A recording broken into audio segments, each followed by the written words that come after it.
नौजवान तबका इस ड्रग को क्यों नहीं छोड़ पाता? क्योंकि हम ये देखते हैं कि बहुत सारी अमवात इस ड्रग की वजह से, आइस इस क्रिस्टल की वजह से होती हैं। क्या ये तफरीही तौर पर सिर्फ इस्तेमाल की जाती है या एक दफ़ा ही इस्तेमाल करने के बाद ये इंसानी जहन को अपनी गिरफ्त में ले लेती है? अच्छा, अंग्रेज़ ने ये ड्रग बनाई थी और बाहर ये इस्तेमाल ज़्यादा पार्टीज़ पे होती है। क्या आपने महीने में एक दफ़ा कर लिया, आप में बहुत एनर्जी आ गई और आपने पार्टी कर ली जी। लेकिन यहाँ पे पाकिस्तान में लोगों ने इसको रूटीन में इस्तेमाल करना शुरू कर दिया, जिसके लिए नहीं बनी हुई।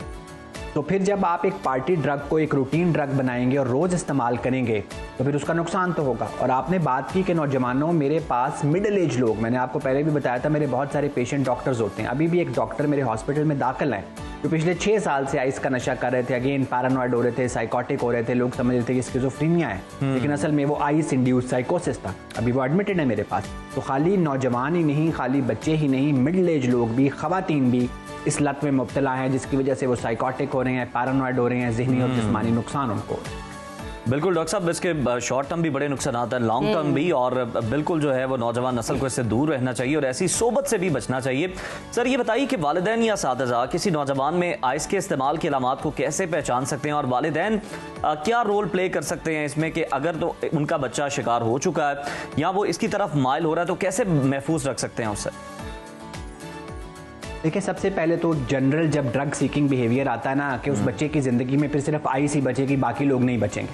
तो अगर आपको लगता है पहले वो बड़ा जॉली था, आपके साथ बैठता था, क्लास में बहुत अच्छा परफॉर्म कर रहा था, अब एकदम डिक्लाइन आ गया है, वो आपके साथ बैठता भी नहीं है, ज़्यादातर कमरे में रहता है, स्कूल में परफॉर्म भी नहीं कर रहा, अब ज़्यादातर घर से भी बाहर रहता है, पैसे मांगना ज़्यादा शुरू कर दिए हैं, घर से चीज़ें चोरी करनी शुरू कर दी हैं, तो आपके दिमाग में एक बेल बजनी चाहिए। फिर आइस की जो पर्टिकुलर अलामात हैं, आपको लगता है कि ये पहले तहम्मुल से बात करता था, बड़ा प्रेशर्ड है, बहुत ज़्यादा बात करता है, कुछ अजीब अजीब बातें करता है, लोगों पे शक करता है, बहुत ज़्यादा हाई रहता है, एलेटेड रहता है, तो फिर आपके कान खड़े होने चाहिए और सबसे पहले तो उसको बिठाएं, बात करें, थानेदार ना बन जाए। हमारे यहाँ वालिदैन और उस असातिज़ा फ़ौरन थानेदार बन जाते हैं।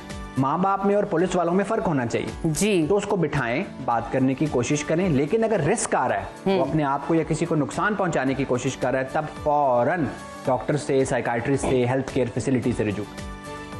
डॉक्टर साहब, हम अक्सर देखते हैं सोशल मीडिया पर और वीडियोस में आइस ड्रग को, या नॉर्मली ड्रग को बहुत ग्लैमराइजेशन की नज़र से दिखाया जाता है, बहुत ग्लैमराइज करके दिखाया जाता है। क्या आप समझते हैं ये एक खामोश मोटिवेशन है या प्रमोशन है या मार्केटिंग है इस चीज़ की? बिल्कुल, देखें कि दुनिया कंज्यूमरिज्म पे चल रही है ना, आप उसको ग्लैमराइज कर रहे हैं। सिगरेट को आप थोड़ा ग्लैमराइज कर रहे हैं, आप फिजी ड्रिंक्स को थोड़ा ग्लैमराइज कर रहे हैं कि वो एक बोतल पी के पहाड़ पे चढ़ रहा है, वो एक सिगरेट पी के लड़की बचा